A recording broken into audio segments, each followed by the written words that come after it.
thank you cards filled out. And somebody literally made an AI picture of the Caitlin Clark thank you card that should go out to Caitlin from every player in the league as part of the Caitlin Clark stimulus package, as my boy Ben Daniel would call it. Yeah, he's not wrong. He's not wrong. Let's look at this. This is hilarious. Thank you cards. AI-generated thank you cards from every WNBA player to Caitlin Clark. That's where we are right now. And honestly, looking at these new salary numbers under the fresh CBA, maybe they should be real. Because what we're witnessing is the most dramatic salary transformation in WNBA history. And it's not happening in a vacuum. These raises are funded by a $2.2 billion media rights deal that wouldn't exist without the Caitlin Clark effect, driving ratings through the roof in 2024. Let's put some numbers to this. Aliyah Boston jumps from $94,000 to $574,000. That's a 600% increase. But here's the detail everyone's missing. With performance escalators for making the all-WNBA team, Boston's actual salary could hit $1.1 million. Caitlin Clark goes from $85,000 to $528,000. Paige Buchers, who hasn't played a single WNBA game yet, is slated for $500,000 right out of the gate. Caitlin Clark, $85,528K. Now, the reason that Aliyah is becoming eligible for that incentive is because she's been in the league 1 year longer than Caitlin Clark. Paige Buchers goes from $80K to $500,000. Cool, $500,000. Cameron Brett, $85K to $493,000. Hell, she missed most of an entire season. Sonia Cintron, $80K to $436K. Now here's where it gets interesting. Cameron Brink, who missed most of her rookie season with an ACL tear, still jumps to $493,000. Sonia Cintron, one of the league's most underrated players, goes from $80,000 to $436,000.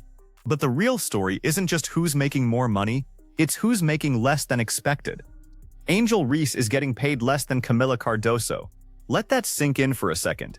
Cardoso was drafted 3rd overall, Reese went 7th, so the rookie salary scale puts Camila $110,000 ahead. Draft position matters, and that's creating some uncomfortable conversations about perceived value versus actual compensation.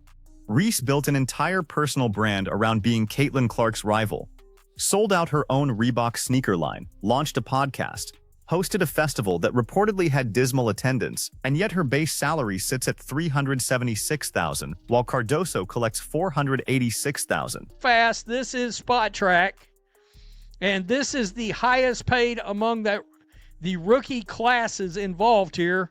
Aliyah Boston 1. Diamond Miller? Huh? Say what? What? All right. Number 2, ahead of Caitlin Clark. What the hell? All right.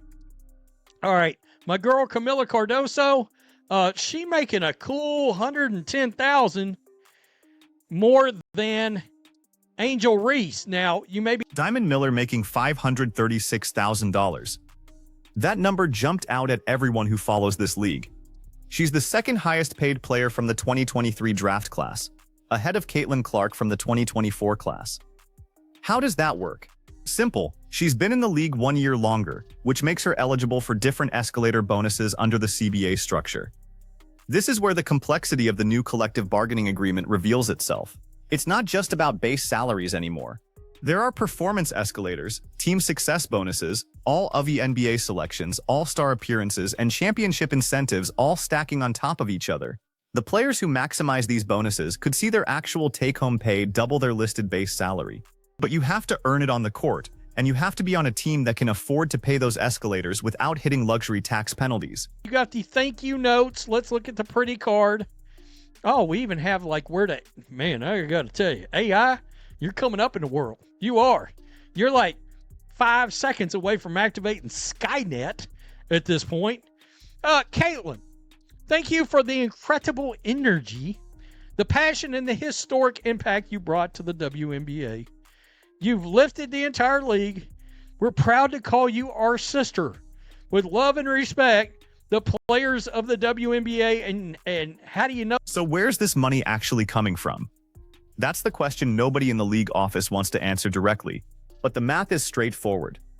The WNBA just secured a $2.2 billion media rights package with Disney, Amazon, and NBC. That's roughly $220 million per year flowing into league coffers. Add in the renewed CBS and ION deals, which were previously worth $60 million annually and likely doubled in the new negotiation, and you're looking at somewhere around $300 million in annual media revenue. Compare that to where the league was just 3 years ago. The previous media deal was worth approximately $50 million per year total. That's a 600% increase in media rights value. And let's be clear about what drove that increase. Caitlin Clark's rookie season generated 23 of the league's top 25 most-watched games in 2024. Indiana Fever games averaged over 1 million viewers on ESPN, while non-Fever games struggled to crack 300,000. The business case writes itself. Oh, boys, let's come on now. This is great, but what happens when the Caitlin Clark effect wears off and they're back to 3,000 fans a game? Damn. D-zam.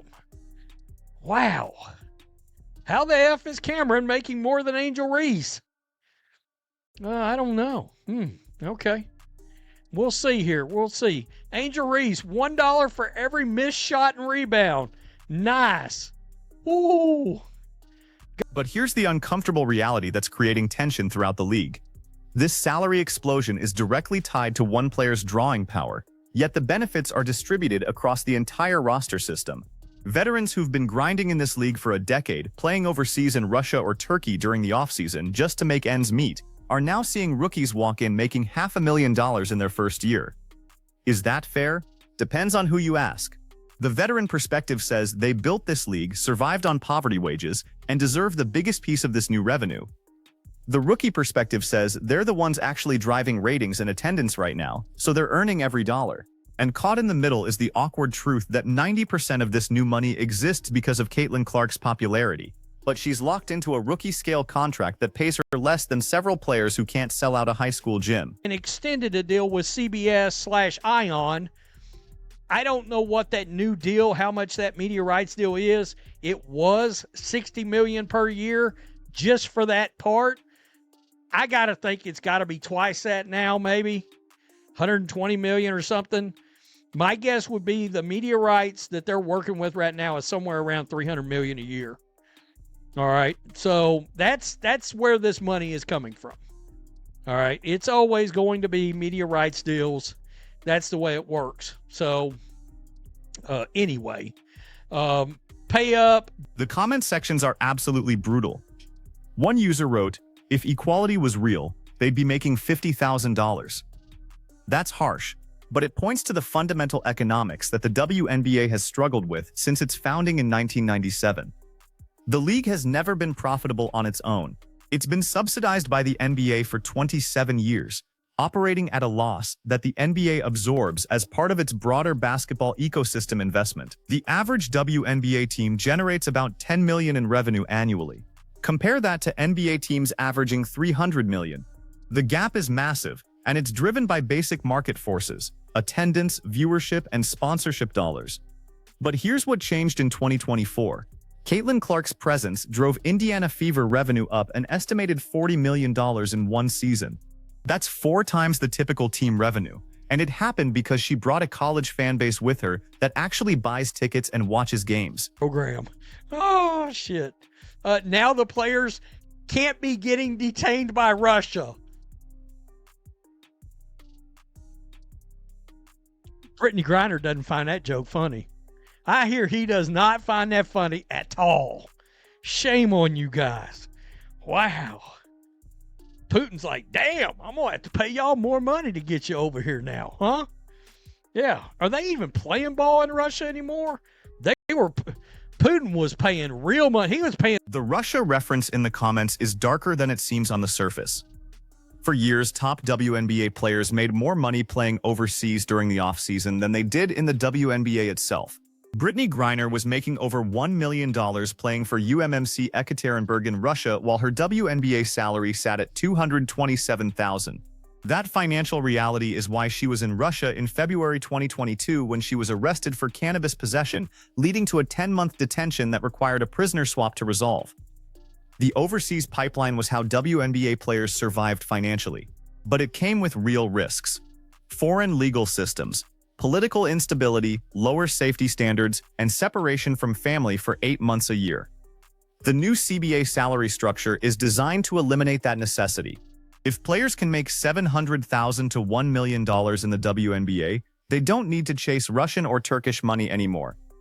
That's a genuine quality of life improvement that shouldn't be undersold. Here's what makes this salary revolution genuinely significant, beyond just the dollar amounts. For the first time in WNBA history, players can build a career solely in this league without financial desperation driving every decision. That changes everything about how the league develops talent, retains stars, and competes for attention in the broader sports landscape. But it also creates a new pressure that didn't exist before. When players were making $80,000, expectations were modest. Nobody expected WNBA games to compete with NBA ratings or attendance. It was a niche product for a dedicated fan base. Now, with salaries pushing towards 7 figures and media companies investing billions, the performance expectations change dramatically. Fans who are paying premium ticket prices and watching on national television are going to demand a premium product.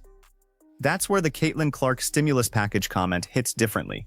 Because the uncomfortable truth is that most of these salary increases are funded by revenue she generated, but the players receiving the biggest raises aren't the ones driving that revenue. Aliyah Boston gets escalated to $1.1 million partly because she's an excellent player who made all WNBA, but also partly because she plays alongside Caitlin Clark on a team that sold out every arena they visited. Remove Clark from that equation, and does Boston still command that salary? Maybe, maybe not. The tension this creates is already visible in how players talk about the league's growth. Some veterans have been openly dismissive of the idea that Clark deserves credit for the ratings surge, arguing that the league was already growing and she just happened to arrive at the right time. Others have been more gracious, acknowledging that her star power accelerated a process that might have taken another decade otherwise. But very few have been willing to say publicly what the financial data makes obvious. Without Caitlin Clark's 2024 season, this CBA doesn't happen, or at least not with these numbers.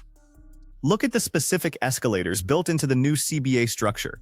Players who make all WNBA teams get significant bonuses.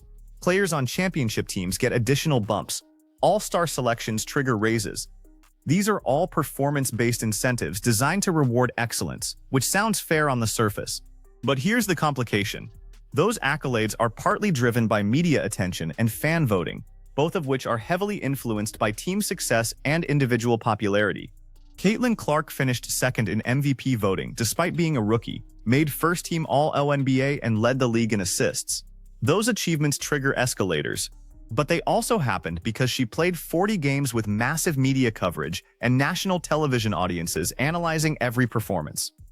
Meanwhile, players on teams that got 0 national television games had to work twice as hard for half the recognition.